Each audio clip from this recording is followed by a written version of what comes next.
BrownChapel Church community. What a blessing it is to be able to one more week come to you via these means. Thank you so much for taking the time to tune in and being part of our virtual worship service. I want to start by saying thank you to Bruce for leading us in the morning manna devotional thought. And I also want to say thank you to Elder Nemeth, Scott Nemeth, for leading us in the adult Sabbath School quarterly study. And of course, I want to thank Adiel Pauline Cabrera for leading us in the kids Sabbath School class, and Melody Bononwi for leading us in the youth Sabbath School class. And you probably heard the one call now with the announcement, but I want to reemphasize that July 4, our buildings will be opened again, and you will be able to come into our building for an in-person worship service. Now, if for whatever reason you are unable to come in, I know that some of the people that are in this group do not live in Indianapolis. Some of the people that are in this group don't even live in the United States. So we are going to do our very best to continue to maintain online presence, and you will be able to see what is going on in the churches via these means. And when we are all open ready, you will be able to have services from both Brownsburg Seventh-day Adventist Church and Chapel West Seventh-day Adventist Church. But please mark your calendars, those of you that are local and are able to attend our worship services in person. July 4, our buildings will be open, and starting at 9:30, you will be able to be part of our worship services in person. So that means that we have one more all virtual service that would be next week. And the week after that, July 4, the first Saturday of July, you will be able to participate in person. And those of you that cannot be there in person, you can continue to tune in virtually, although it's going to look a little different. We hope to be able to provide something that is still fulfilling. I want to say hi to a few people that are tuning in. Prevost and family. Hey guys, I'm sure the De La Paz are there as well. So glad that you are tuning in. Marianne, good that you are connecting. Mary, glad that you're here with us. The Msumara family, thank you so much. By the way, at the end of the message for the appeal song, there is a special song by Brother Smart M. Samara. Thank you so much for sharing that. And our whole church family will be able to enjoy it as well today. Donna, hi. Debbie, glad that you are connecting with us. So, as you've been able to see through the weeks, through the months that we've been doing virtual service, that no matter where you are, you could be visiting relatives, you can still tune in. You can be out in the park, you can tune in. You are in your house, in front of your telephone, your tablet, your computer, or maybe your television that has a device connected to it, you can still tune in. So I hope that you are taking advantage and enjoying that flexibility that we've been having with our virtual services. And also, of course, if for whatever reason you tune in a little late, all of the messages, the Sabbath School for the adults, the prayer time, the morning manas, the sermon time, all is archived on our BrownChapel Facebook group.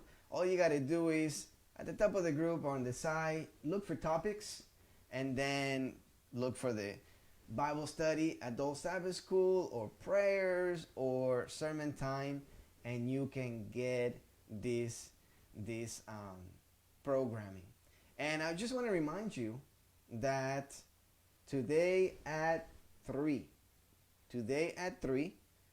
those that were not able to be part of the live Bible study on the book Steps to Christ, today at 3, the video with the story will air here at BrownChapel, and you can find the previous 2 Bible studies. Again, go to topics and then look for Bible study, Steps to Christ, click in there, and you will be able to get those if you have not yet started watching. And Act 2, we continue with our 30-day health challenge. Let me say hello to a few more people that are connecting. Hi, Daisy and Billy. Glad that you guys are able to tune in. Landon, hey, good to see you, sort of, kind of. Hilda, so glad that you are able to connect. Well, I know that you're waiting for this. Every single week, we have a health tip, and today is no different.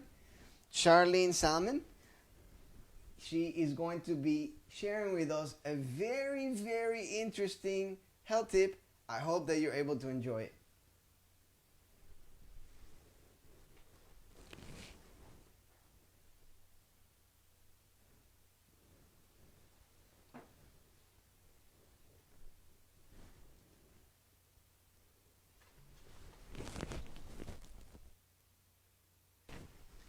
I apologize. I'm having a little technical issue here.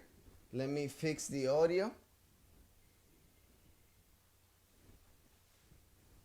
And we will be able to then play the video here.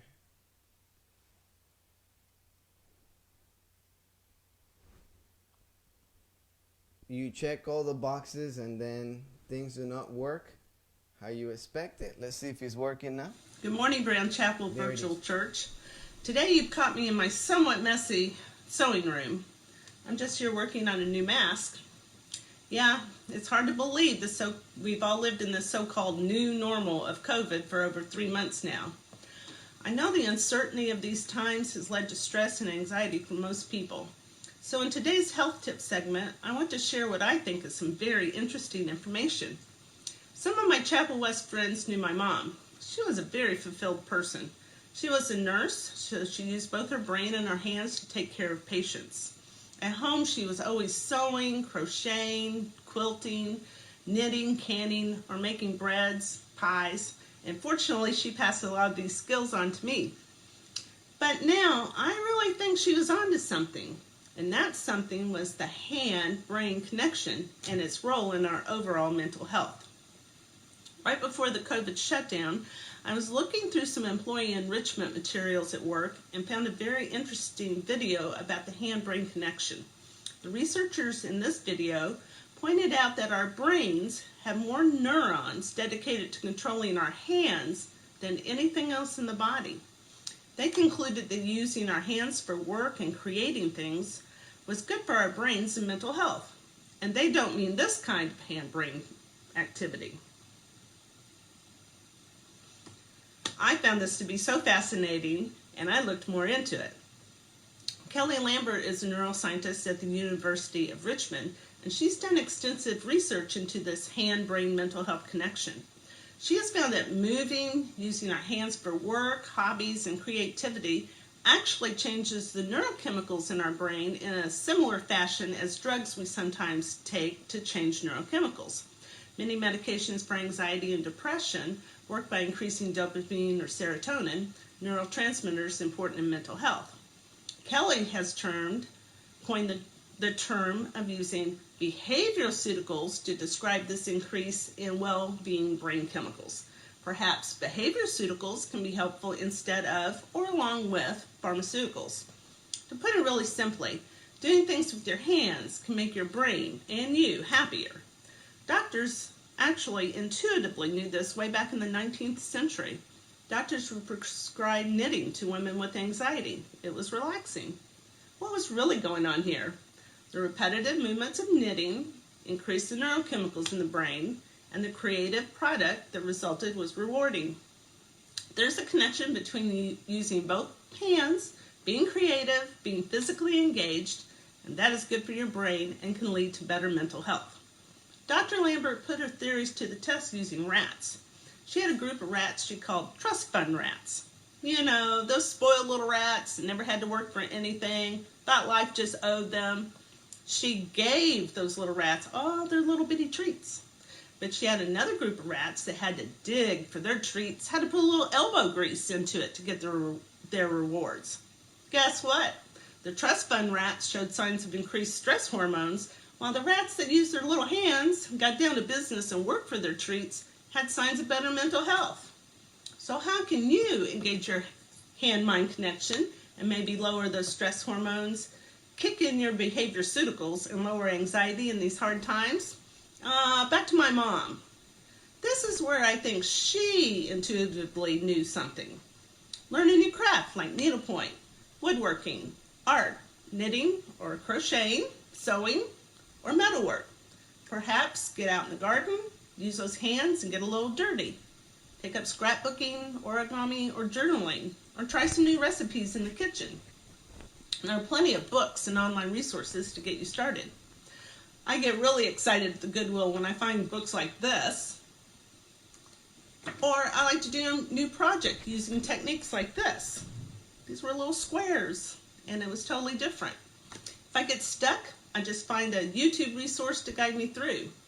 Doing new projects and stitches helps to keep my brain active and hopefully make fresh behaviorceuticals, and especially use those two hands in that brain and give thanks to God for his gifts and blessings even in these hard times. Remember, let the favor of the Lord our God be upon us and establish the work of our hands upon us. Yes, establish the work of our hands. Psalm 90:17. Thank you so much, Charlene, for that wonderful thing. Wasn't that very interesting? Using our hands can help us. So now you know. So gardening would be great. Anything that involves you actively using your hands other than just being in front of a computer. And I know that's kind of hard for me to say right now because we're all in front of a computer right now, but the day is longer than just our worship service, so I hope that at the end of the service, you can have fun doing something with your hands. Let me say hello to a few more people that are tuning in. Aquila, Alvina, Crawford. Hey guys, thank you so much for tuning in. Paula, so glad that you're here with us. Justin, hey. Justine, so glad that you're here with us. Kalita, say hi to Merlin also. Caleb and Tina, hey guys, so glad that you're here with us. Carol, so glad that you were able to connect. Beautiful day. It really is a beautiful day outside. Of course, you can't see through the windows, but I can see just the brightness of the day coming in. So I hope that you're able to not just enjoy today, but also in the morning, but also enjoy a wonderful afternoon. And yes, parents, it is that time. It is that times where we all gather as a family around whatever device you're using, your cell phone, your computer, your TV, your tablet, for the children's story. We have a treat today by our very own Melissa Gugu from Brownsburg. She's going to be sharing the children's story. So please, please, if your kids are not watching with you, please go ahead and grab them. And you know how it is. You have a few minutes, rather a few seconds to get them as we listen to Scott Michael Bennett.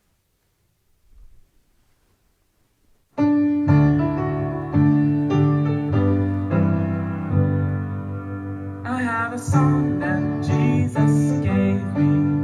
It was sent from heaven above. There never was a sweeter melody. 'Tis the melody of love. In my heart there rings a melody. There rings a melody with heaven's harmony. In my heart there rings a melody. There rings a melody of love. I love the Christ who died on Calvary. For he washed my sins away. He put within my heart a melody, and I know it's here to stay. In my heart there rings a melody. There rings a melody with heaven's harmony. In my heart there rings a melody.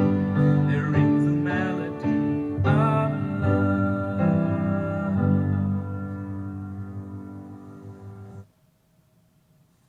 Hello, boys and girls. Happy Sabbath.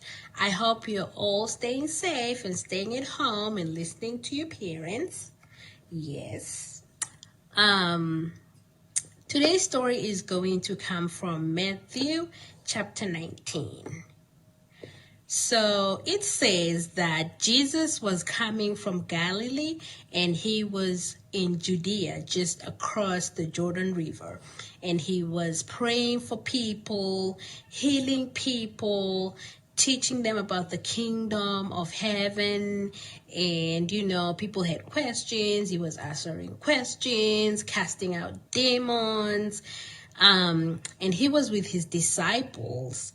We know Jesus' disciples, right?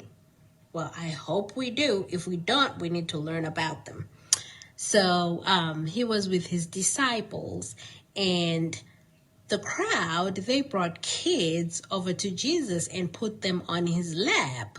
And the disciples got grumpy and they were like, no, take these kids away, take the kids away. And Jesus was like, in Matthew 19, verse 14, he said to them, let the little children come to me. Do not hinder them, for the kingdom of heaven is theirs. So, from this verse, I have learned that heaven and church and Jesus is not just for adults, it's not just for the pastor, it's not just for the elder, it's also for us, the little ones. So if you feel like you want to tell the world about Jesus, that's a good thing. I encourage you to do it. Let's go ahead and do it, because we are also princes and princesses of heaven. Jesus said so. So if somebody asks you, why are you saying you're a prince of heaven? Tell them Jesus said so in Matthew 19, verse 14. Well, that is the end of our story. I hope you guys have a good and a great Sabbath and enjoy. Thank you, Melissa, for that wonderful story. Isn't that amazing? We can learn as we look at the lives of the disciples of Jesus. Hey kids, by the way, if you have not learned a lot about the disciples of Jesus, just stick around for the message today, and we are going to be learning about some of the disciples and friends of Jesus. Now, I know that you enjoy that children's story. Thank you, Melissa. So let's share our loves. Just go ahead and in your device, just type, thank you, Melissa.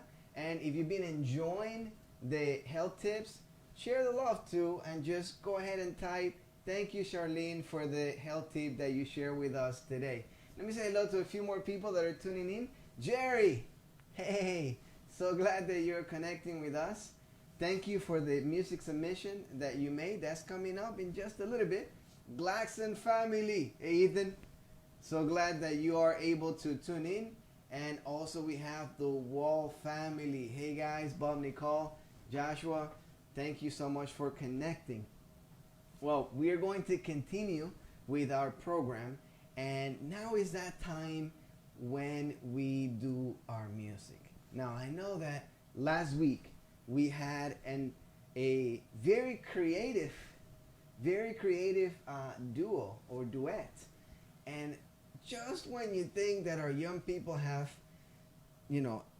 reached the top of their creativity, we get a trio. So please tune in as we enjoy music this Sabbath by Wendy Kleintank. The video was edited by Kittery Boyk, and we're also going to be enjoying music by Sally, Monica, Raquel, and Michelle. Here is our praise and worship time. I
came a sound from heaven as a rushing mighty wind.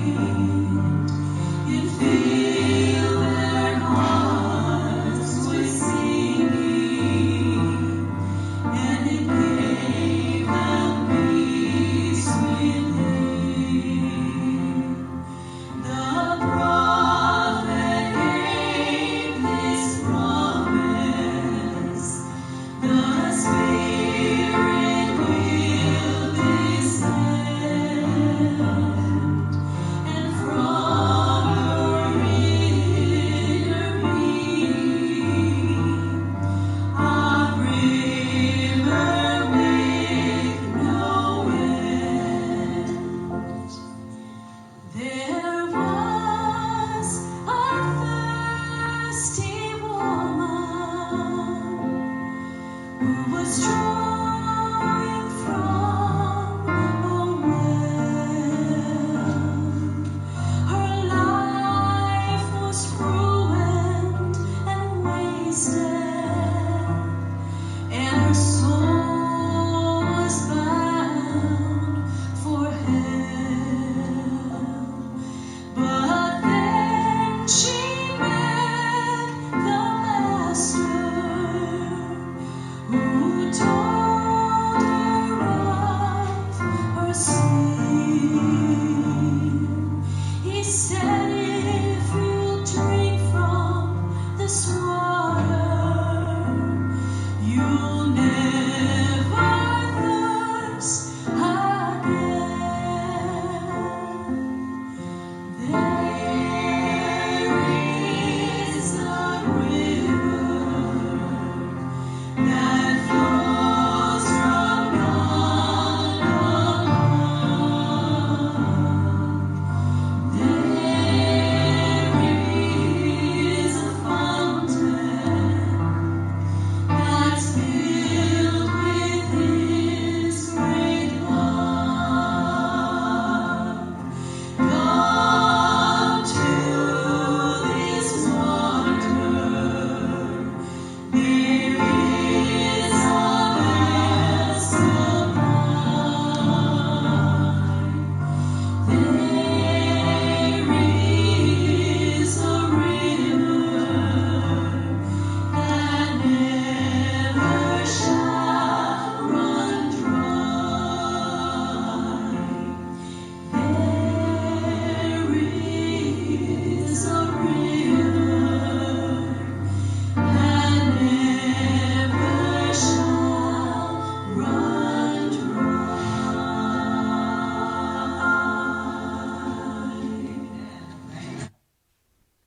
Wasn't that wonderful?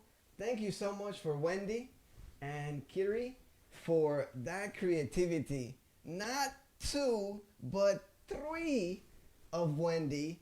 And she was not just playing the violin in two different ways, but she was also singing. That's just incredible. Wendy, thank you so much for blessing us with your gift of music, for choosing to share that with us. And thank you, Eddie Clayton, for delivering that to us.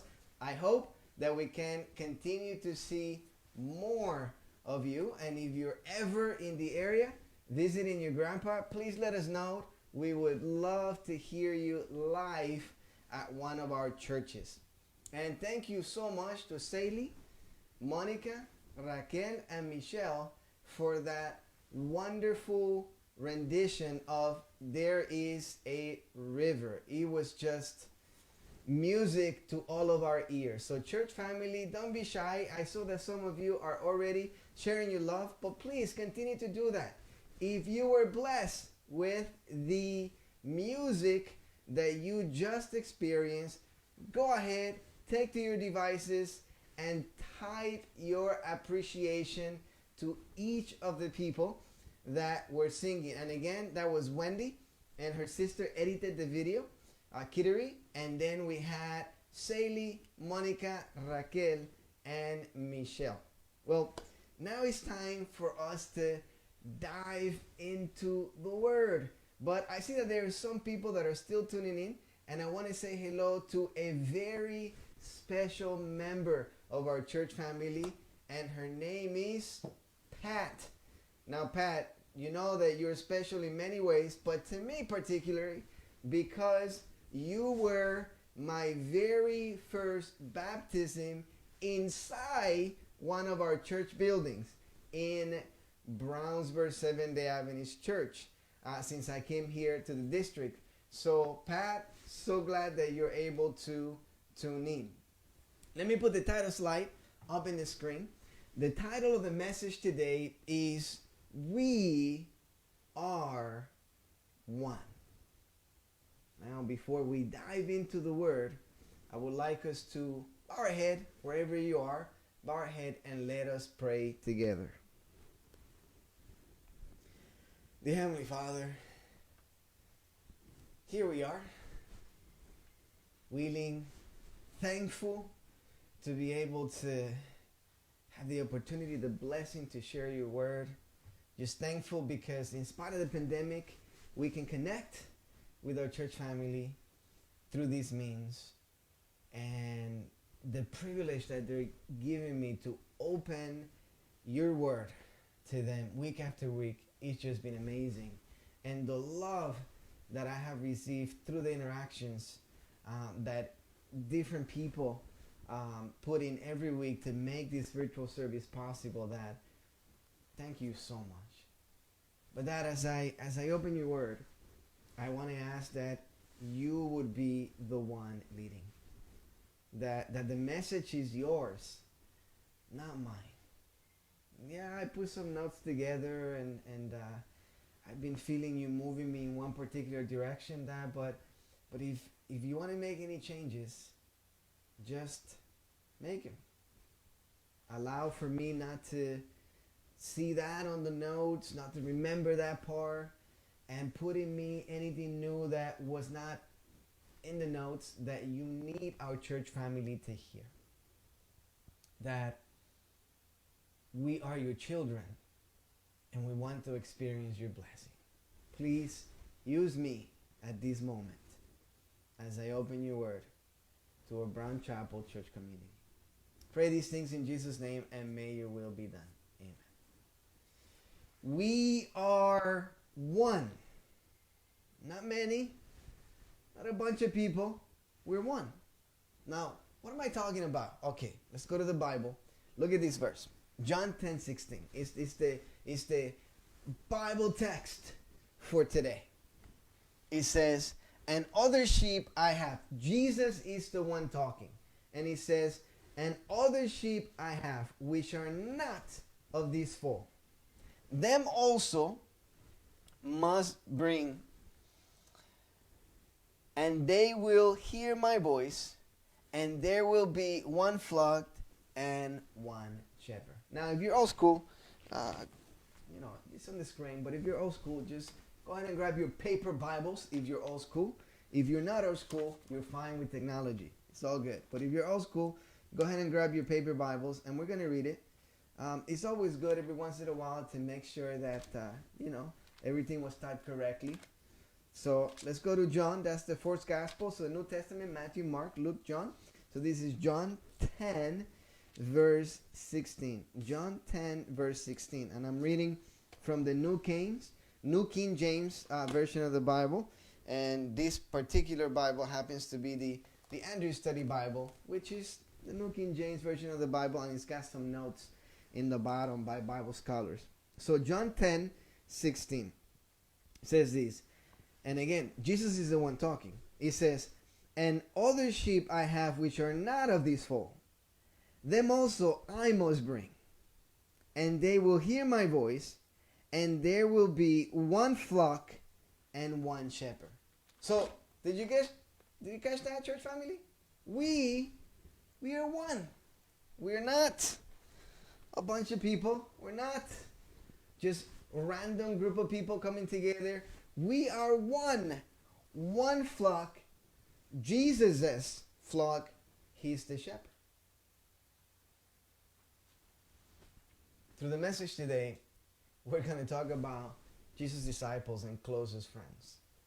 Just so that you feel a little more assured that even though we may not be perfect, we are still that one flock. I have a friend in Michigan in the St. Joseph Seventh-day Adventist Church, which is where I served as a student pastor when I was at seminary. His name is Eric Tillman, and from time to time he sent me messages or videos via Facebook Messenger. And he sent me this particular story that I want to share with you because I found the message to be really powerful. And if you can see on the screen there's a picture there, and that's the very first picture of this story. So hopefully you can follow along and I don't mess it up. But if you put a basketball in my hands, it will be worth about maybe $15, right? The price value of it at the store, right? I really cannot do much. I want to spin it, but it won't work. About $15. But if you put that same basketball in the hand of LeBron James, it's worth about $30 to $40 million. If you put a football in my hand, sorry, didn't have one. If you put a football in my hand, it's worth 10 to 20 bucks. But if you put that same football in the hand of Peyton Manning, it's worth 50 to 60 million dollars. Yes, this was intentional. He's wearing the Colts colors. I know there's some of you Indiana fans watching right now. In my hands, the football, just a few dollars, right? But in the hand of Peyton Manning, 50 to 60 million dollars. See, it depends on whose hands it's in. If you take a golf club, and you put it in my hands, it's worth about $50. This is part of my wife's set. I guess now you know she's a golfer. Well, she likes to play. Worth about $50. But if you take that same golf club and you put it in the hands of Tiger Woods, it's worth $80 million. Now, I know some of you word travelers, you want to see this one, right? If you take a soccer ball or football and you put it in my feet, it's worth maybe 10 bucks. But if you put that same soccer ball in the feet of Lionel Messi, it's worth about $400 million. That's just an estimation of his net worth. He averages about $410,000 a week. Incredible, right? If you take a tennis racket, some tennis balls, right? You put them in my hand, they would be worth about, I don't know, $25, $35, depending on the cost of the racket and the tennis balls. By the way, this is my first and only tennis racket. I bought this in my freshman year of college. That would have been 1998, 1999 for my tennis class. Can you believe that? They give you college credit to take tennis. Oh well. So if you put this in my hands, even after my college class, it's not going to be worth more than 40 bucks. But if you put this same racket in the hands of Serena Williams, it would be worth $8 million a year. Did you catch that? $8 million a year. Never seen that much money in my life. If you take a stick and you put it in my hands, maybe I can fend off a wild animal coming at me, or I can help myself walk along. But if you take that same stick or rod and you put it in the hands of Moses, he can part the Red Sea. If you take a slingshot and you put it in my hands, it would become nothing but a child's toy. But if you take a slingshot and you put it in the hands of King David, he slays a giant with it. See, it depends on whose hand it's in. If you take 5 loaves of bread and 2 fish and you put it in my hands, I have a nice meal, maybe some leftover. But if you put 5 loaves of bread and 2 fishes in the hands of Jesus, he feeds thousands and have 12 baskets full of leftovers. Wow. It depends in whose hand it's in. If you take a couple of nails and you put them in my hands, there's really not much that I can do with it. But if I have a hammer and some wood, maybe I can build a birdhouse, or maybe I can just nail down a piece of wood. But if you take the same nails and you put it in the hands and feet of Jesus, it leads to salvation and eternal life for those who believe in him. See, it depends on whose hands and feet it's in. That's what makes the difference. If you take your troubles and your worries, all they're going to do is stress and overwhelm you. But if you take those same troubles and those same worries and you place them in the hands of Jesus, he will lead you through it. But remember, it depends on whose hands it's in. So why not give everything that you have to God? Give everything that you have to Jesus. Surrender your worries and your troubles and your fears to the Holy Spirit and let him handle it for you. Incredible, right? When you put something of very little value in the hands of someone that knows what to do with it, it gains incredible value. So let's go back to our verse. And other sheep, Jesus says, I have which are not of this fold. Them also I must bring, and they will hear my voice, and there will be one flock and one shepherd. I want to drive that point. One flock. We are one. We're not just a bunch of random people grouped together separately. We are one. Because we are under one shepherd, and his name is Jesus. There's a statement in the Signs of the Time that I would like to read, and it says this: in the East, it is the custom of the shepherd to name his sheep, and as the sheep learn their names, they respond to the voice of the shepherd. The shepherd goes before them and leads them out, guiding them from the fold to the pasture. The sheep recognize the voice of the shepherd and follow him. Jesus declared himself to be the true shepherd because he gave his life for the sheep. So when we look at Jesus as the one shepherd of the one flock,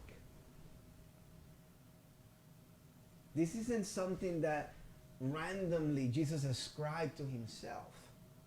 He gave his life to be able to become that one shepherd that has the answers to your problems, that has the answers to your need, that is able to help you.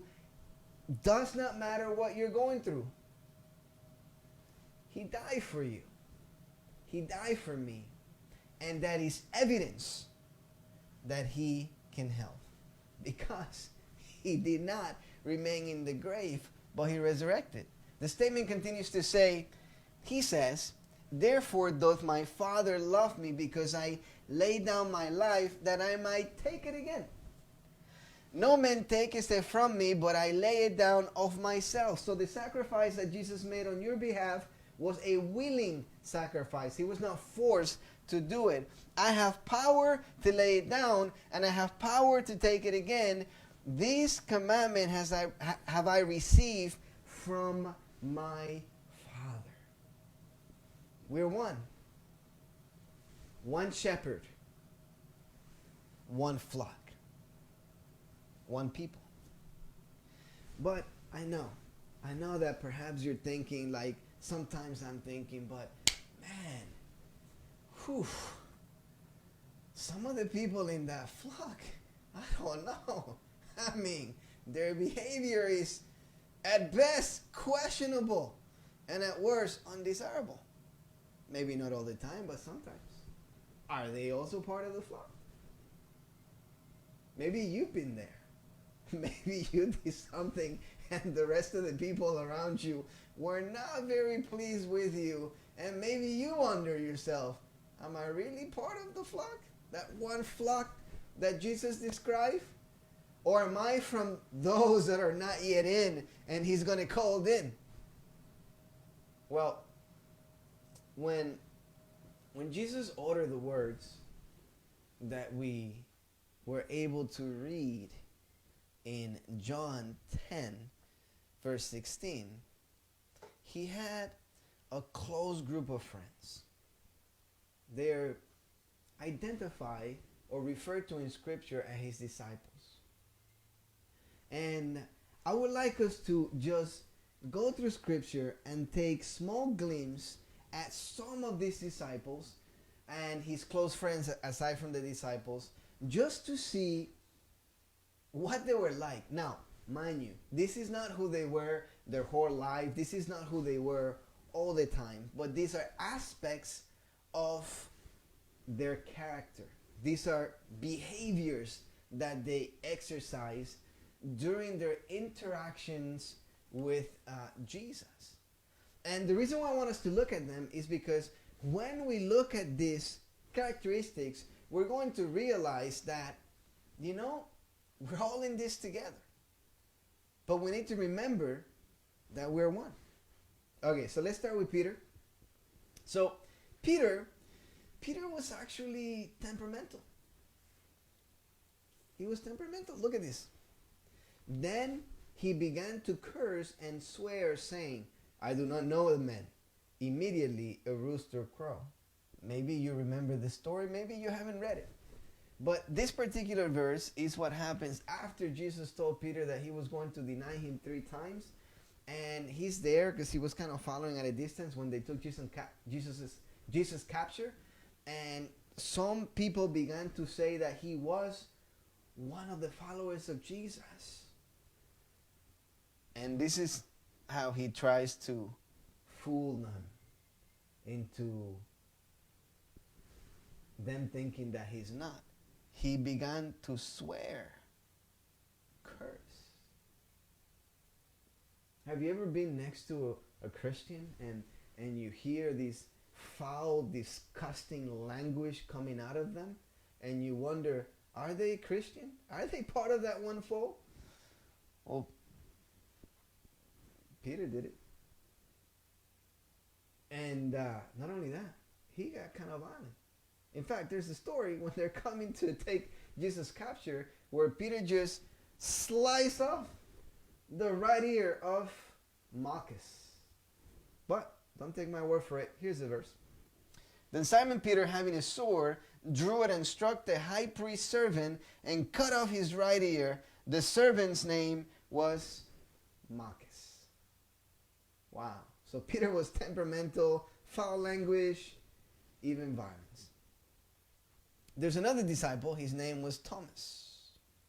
Maybe you know him as Doubting Thomas. And the reason why he sometimes is referred to as Doubting Thomas is because After Jesus resurrected, he appeared to his disciples, but Thomas wasn't there. And then the rest of the disciples that saw Jesus, they tell him about him. And he's like, nah, until I see the nail prints in his hands and I'm able to touch the side, where they spear him, I'm not going to believe. So Thomas was a doubter. He doubted the word about Jesus of his fellow disciples. But in time, he saw Jesus, and yeah, you guessed it. He had to eat all those words because Jesus really had resurrected and appeared to his fellow disciples. Now, let's go to the Bible and read it. Okay. Now Thomas, called the twin, one of the 12, was not with them when Jesus came. The other disciples therefore said to him, "We have seen the Lord."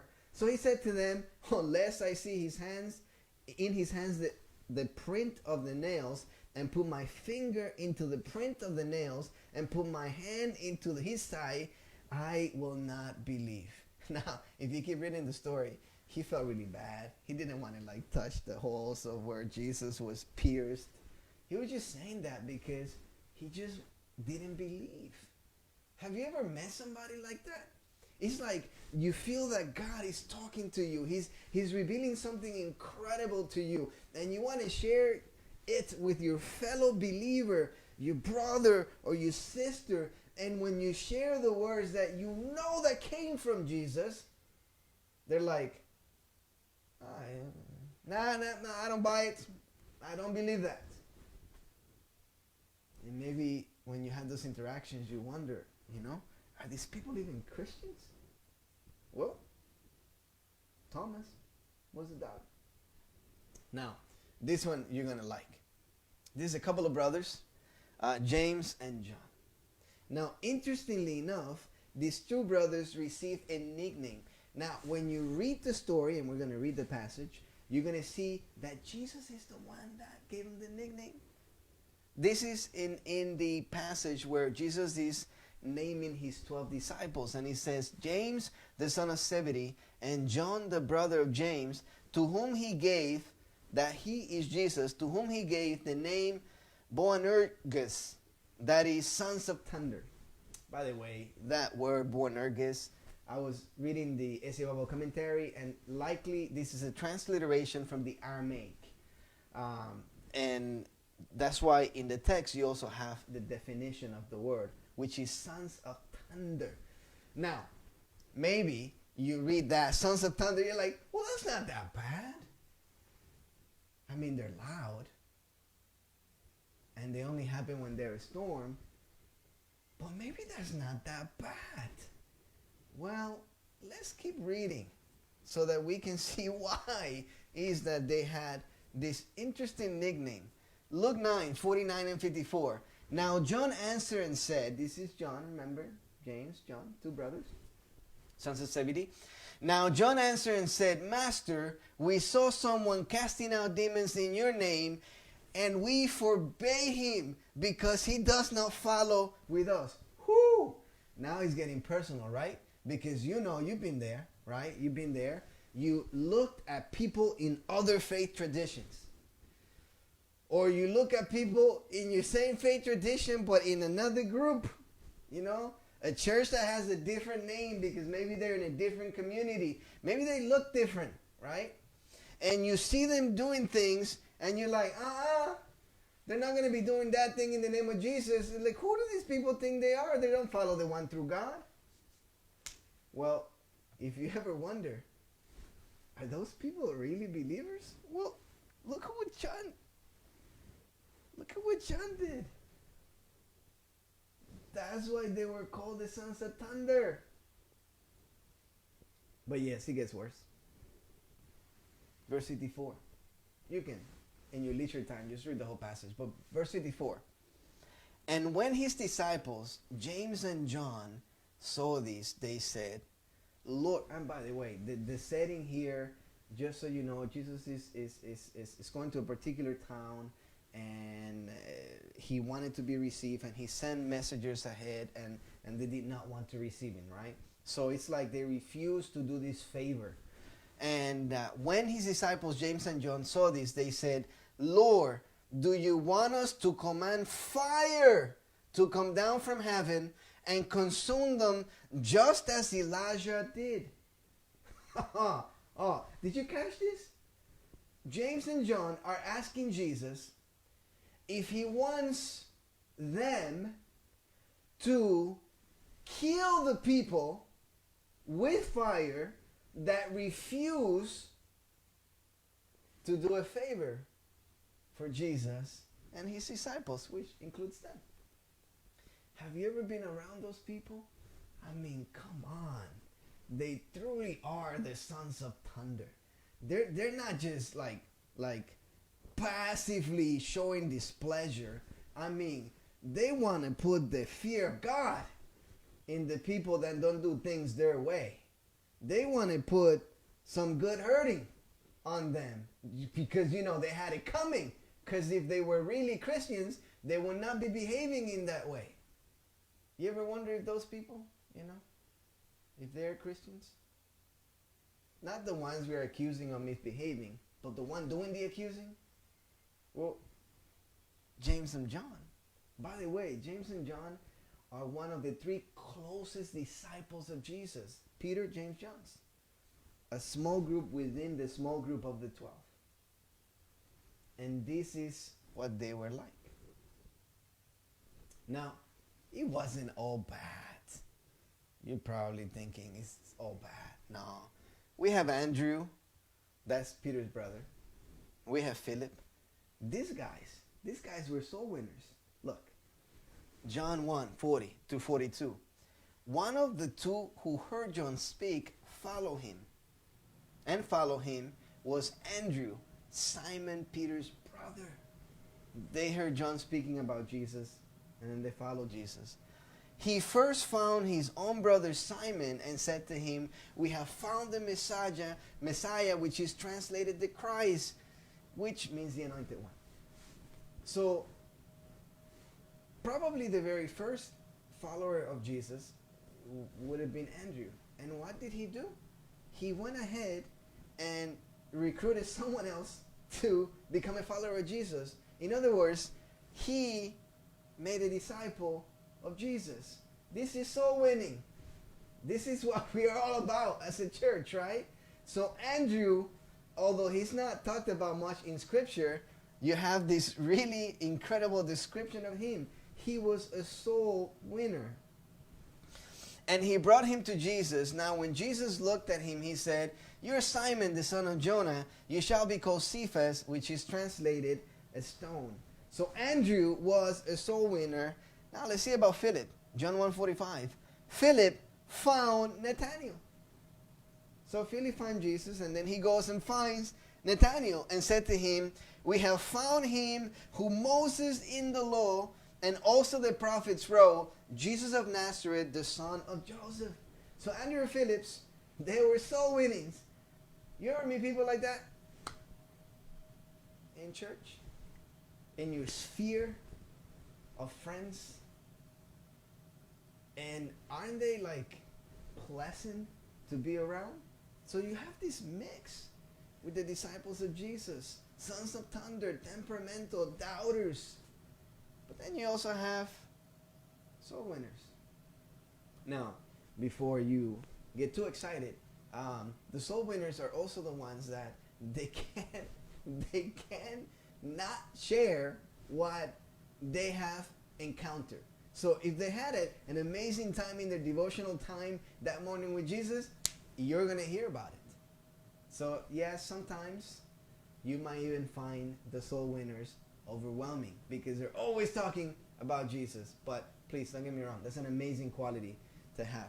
Now, Nathanael was a questioner. Look at what the Bible says. John 1:46. And Nathanael said to him, can anything good come out of Nazareth? Philip said to him, come and see. You ever meet people like that? You know, it's like they question everything. It's like everything. You can never satisfy their question. Why are you doing that? Why are we doing it that way? Can't we just do it this way instead?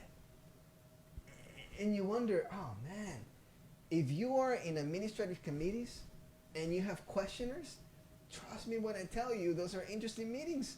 Because something that could take 3 minutes, 30 seconds to be decided upon now takes 30 minutes because there's like a question and then another question and another question. It could get annoying. And perhaps you wonder, do this person ever understands why we exist as a church? Well, guess what?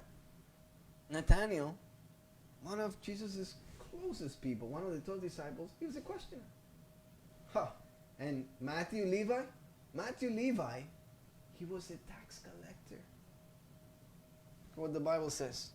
And Jesus passed on from there. He saw a man named Matthew sitting at the tax office, and he said to him, "Follow me." So he arose and followed him. So Matthew was a tax collector. And in this particular time in the history of God's people, tax collecting was not viewed upon favorably. This was something that was often done by the Israelite or Jewish community to the people, but it was done on behalf of the Roman Empire, which were the oppressors. So I guess the closest that we have to that now would be like the IRS. You know, at the end of the year, they come collecting, and if you don't have the money, you're not super happy. But tax collectors in this particular time in history and place in the world had the reputation of being thieves. They would collect more than they were supposed to be collecting. They would send what was due to the empire and pocket the rest. So, have you ever met anyone in your own church family, in your own community, in your own family who has questionable ethics? Matthew, he was one of those. And Judas, this guy, he likely was the worst of all. Judas was a traitor. The Bible says that he actually sold Jesus out. Then one of the 12, called Judas Iscariot, went to the chief priest and said, "What are you willing to give me if I deliver Jesus to you?" And they counted out to him 30 pieces of silver. So from that time, he saw opportunity to betray Jesus. Judas was a traitor. He sold Jesus out for 30 pieces of silver. 30 pieces of silver. What is that? For somebody who's teaching you, for somebody who's willing to give his life for you, for somebody whom you've seen do incredible miracles, for somebody who is bringing salvation into your life. And then he turned him in with a kiss, which is supposed to be an act of affection, reserved for family, closest of friends, and your spouses. And depending in some cultures, they just use it to say hello. But for the most part, he sold him out. The Bible says clearly, now his betrayer has given them a signal saying, "Whoever I kiss, he is the one. Seize him and lead him away." Luke 22:48. But Jesus said to him, "Judas, are you betraying the Son of Man with a kiss?" I don't even know if I should ask you if you have people in your sphere of influence, in your church, that are traitors, that with their actions they betray the very foundation of what Jesus came to establish when he established the Christian community. But if you wonder if those people are part of that one flock, think of Judas. Judas was part of the 12. Now, Jesus had a group of very close friends, 2 sisters and a brother, Martha, Mary, and Lazarus. And Martha was a distracted complainer. Look at what the Bible says, Luke 10:40. But Martha was distracted with much serving And she approached him and said, Lord, do you not care that my sister had left me to serve alone? Therefore, tell her to help me. Oh, man. Those got to be the people that get on your nerves. Come on now. The people that, they're, instead of minding about the main thing, they mind about the side things. And then if you're not with them in focusing on the side things, they complain because you are not helping. And if you're wondering, could those people be in that one flock? Well, this was one of Jesus' closest friends. Mary, the Bible says, had a very, very good quality. Luke 10:39. And she had a sister, so Martha had a sister called Mary, who also sat at Jesus' feet and heard his voice. Wow, so this is just someone who tries to utilize, to maximize her time to learn from Jesus. This is someone who is constantly on the Word. Beautiful quality. Now Lazarus was sickly. He had poor health. I know this because Lazarus, in John 11, we read that he was sick and then he passed away. Let's go to John. Now a certain man was sick, Lazarus of Bethany, the town of Mary and her sister Martha. So when Jesus came, he found that he had already been in the tomb 4 days. So Lazarus was a sickly person who then died. Now again, I'm not saying that his whole life he was like this, but this is a moment in his life, that's how he was. Are there people in your church that are constantly sick? In fact, they're so constantly sick that it becomes wearing on you, because you're constantly hearing them saying, I'm in the hospital. You're constantly hearing them saying, oh, I'm sorry, can you cover for me because I'm not feeling well today? And you feel as if they are using their sickness as an excuse to get away from their responsibilities. And perhaps you wonder, do they really want to be here? I mean, seriously, why do they even take on responsibilities if they're not going to be able to fulfill them because they're sick all the time? Well, guess what? In this particular time in history, the man was the big provider for the family. And the Bible does not tell us that Mary or Martha or Lazarus, from that matter, were married, which means that very possible Lazarus was the provider for his sisters. So when he dies, it becomes a major inconvenience for them, because now they have to fend for themselves alone in a society that really is not set up to allow for women to fend for themselves alone and prosper. See, if you're wondering, are these kind of people part of that one flock? Are they really one of us? Lazarus was sickly. He died. Now the good news is that Jesus brought him back to life. See, Jesus is the answer to whatever your problem is. But please know that we all have our challenges, but we're all in this together. We all have our challenges, but we are all in this together. Look at this verse in Romans. For I say, through the grace given to me, to everyone who is among you, not to think of himself more highly than he ought to, but to think soberly, as God has dealt to each one a measure of faith. See, we need to come to that point that we realize that we are one. We are one body. We are as important as the person next to us, regardless of the visibility.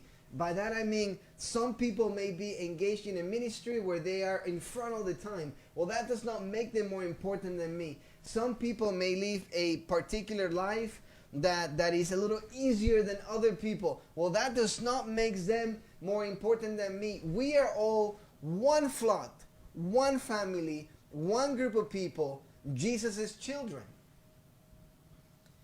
And we do not need to let our privileges that sometimes we experience in life get to our head and think that them in any way make us superior to someone else. For as we have many members in one body, but all the members do not have the same function, so we being many are one body in Christ and individually members of one another. See, one body, multiple pieces, all necessary and essential to be able to carry out the mission. Now, that means that we need to support each other. So if I'm good right now and you're not, then I'm good so that I can help you. And if tomorrow I'm bad and you're good so that you can help me. And I'm not just talking about things, it could be behaviors. I'm going through a struggle. You're not. That means that God is equipping you to help me. And until we realize that we're all in this together and that we need to be willing to help each other at all times, we're not hastening the coming of Jesus. We're delaying it by our behavior. There's a story.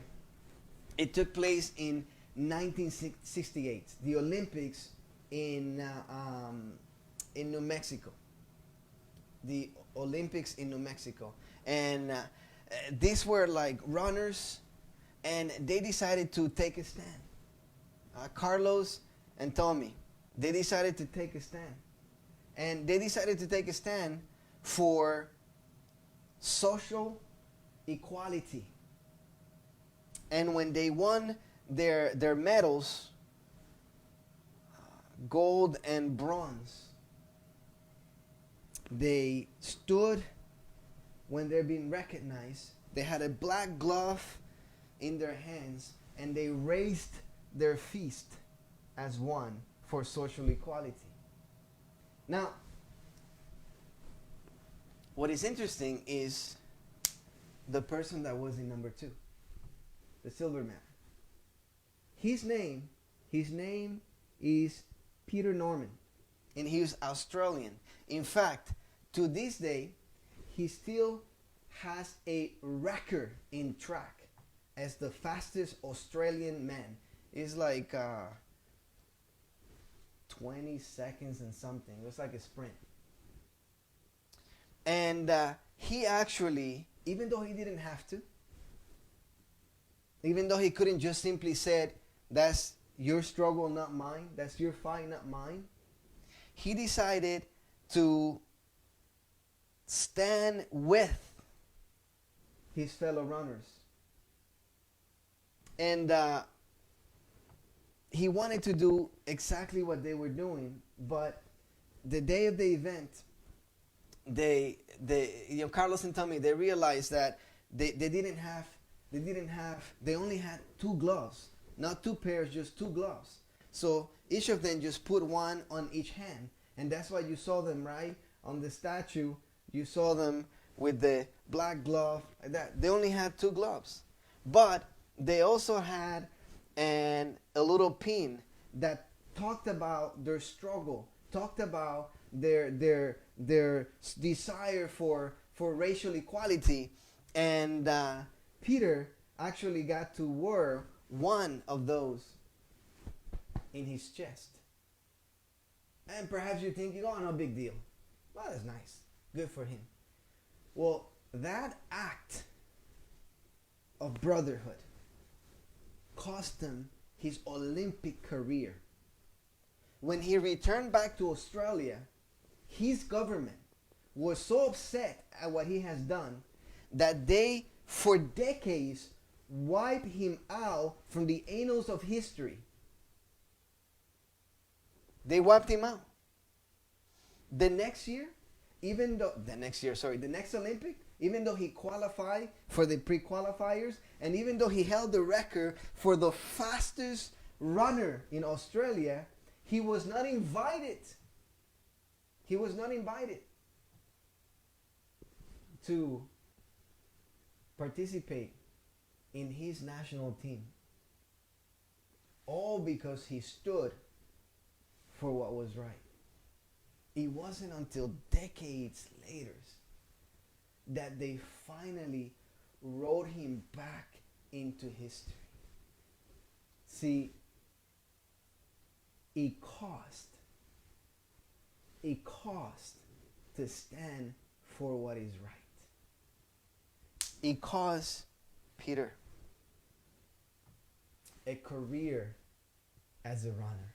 He never ran again in the Olympics after 1968, even though physically he was more than capable, not just to run, but to win. He was never invited back. But in standing with his fellow runners, he gained two brothers. And when he passed away, the two of them were pallbearers as they carry him to his final resting place.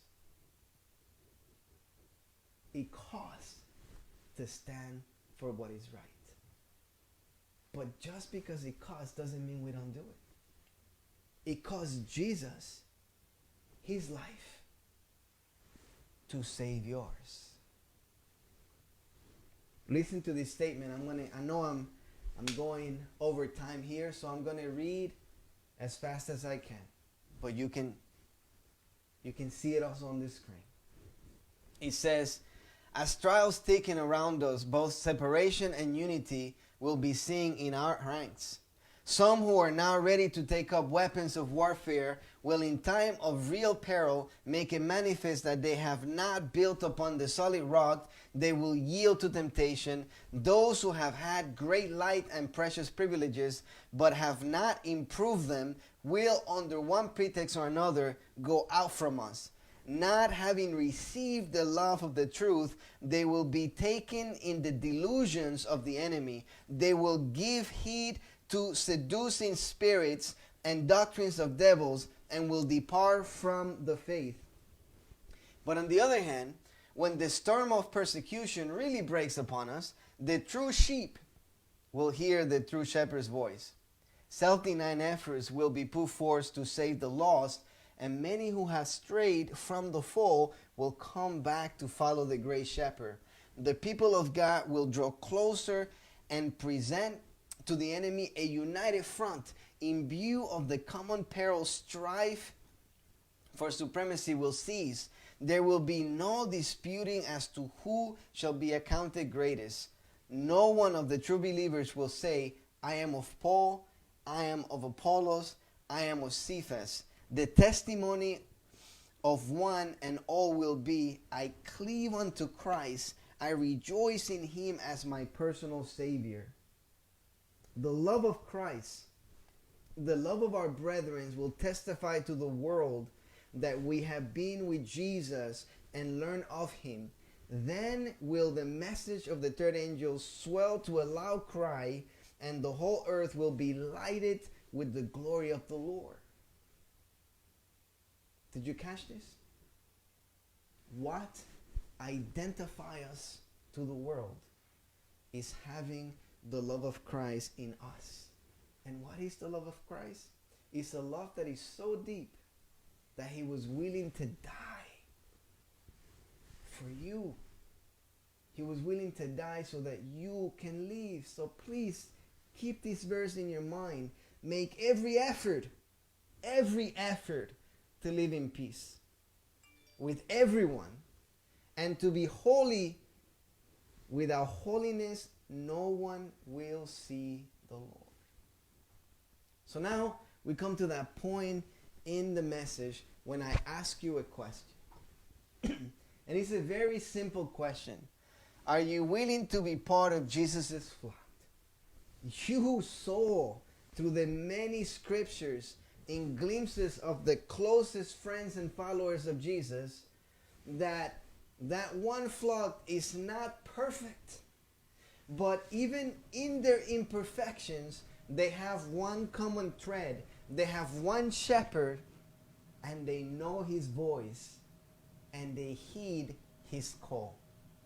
So I would like to ask you, are you willing to be part of Jesus' flock? If you're willing to be part of Jesus' flock, in whatever device you're using, look for the comments and type, "We are one." And you can do so as we listen to this song.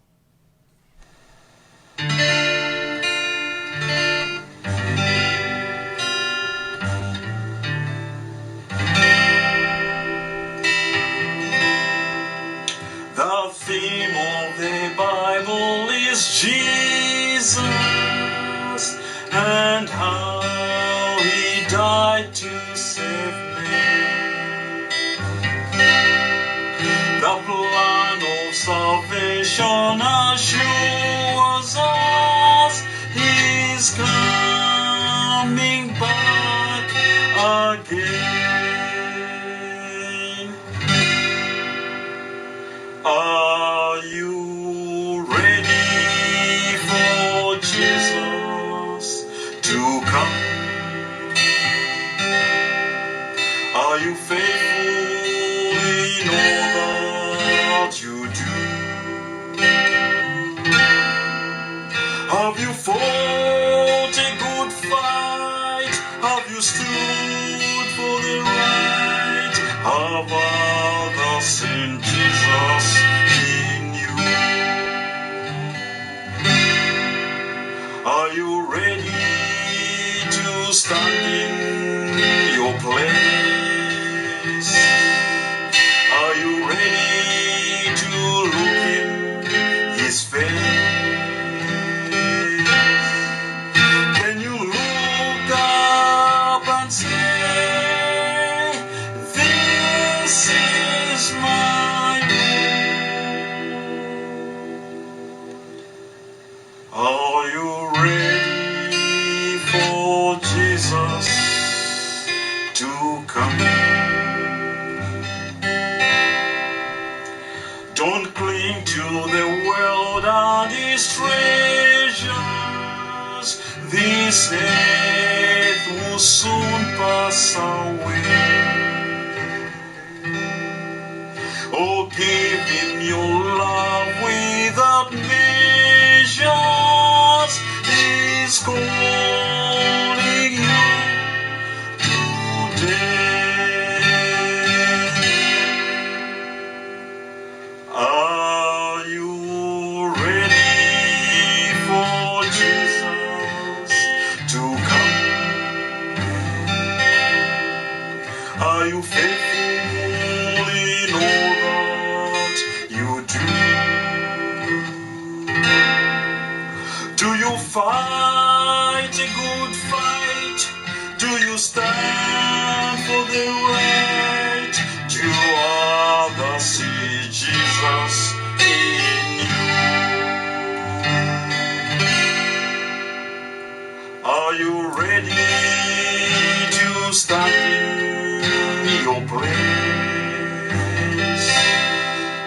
Are you ready to look in his face?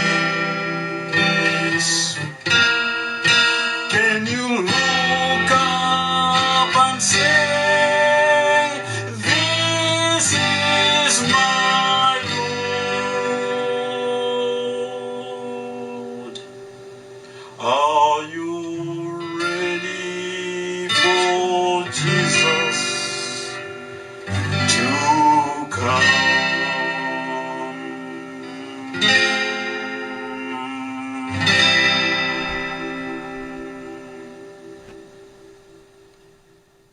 Thank you so much, Brother Smart, for that beautiful song. Are you ready for Jesus to come? Let's read that last verse. Let's read that last verse one more time in Hebrews 12:14. Hebrews is it's in the New Testament. Hebrews 12:14.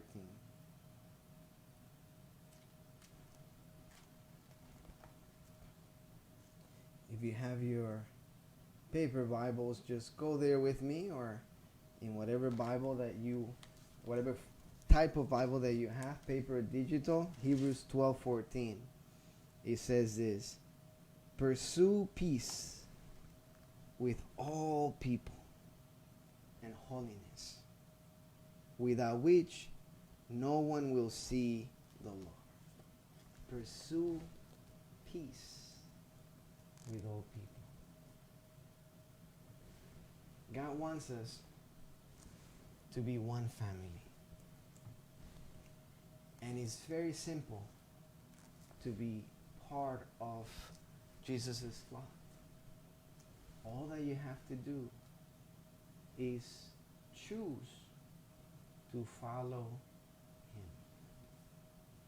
And in doing so, let's keep those words in our minds. Pursue peace with all people. It's time that we leave our differences aside. It's time that we leave our pepeats aside. It's time that we leave our prejudices, our discriminatory views, and anything that does not hold us together aside, and become one flock under one shepherd, Jesus Christ. I'm going to ask you again. Are you willing to be part of Jesus' flock? If you are, I would like to have a word of prayer with you. And I would like that to be personal. I'm going to pray here generally, but I also would like the prayer to be personal. So just go to your device, if you haven't already, and type, "We are one." Let's pray together. Dear Heavenly Father, thank you. Thank you because we have an opportunity today to be different, to be truly your children, to put aside anything and everything that divides us and focus on the one who unites us, on Jesus, on your Son. That many people typed already, "We are one," and with that statement they're saying, I want to be part of that one fold. I want to be part of that one family of Jesus, where there is no differences among people based on color, based on race, based on language, based on gender. We're just simply one. And that I pray that you will be with each of us who made that commitment to be one, that you would equip us to be one, that you would remove from us anything that prevents us from being one, and that you will allow us to be one family under your Son Jesus. We pray because we know that we're weak, because we know that we're going to fall by the wayside on our own, because we know that we will fail on our own, but we also know that with you we can overcome. With you we can overcome our internal struggles and be the people that you have called us to be. So that I pray that you be with each person that wrote, "We are one," and that you would help us to be part of your flock. We pray this in Jesus' name, and may your will be done. Amen. BrownChapel Church Community, thank you so much for tuning in. Have a blessed rest of the Sabbath. God bless you.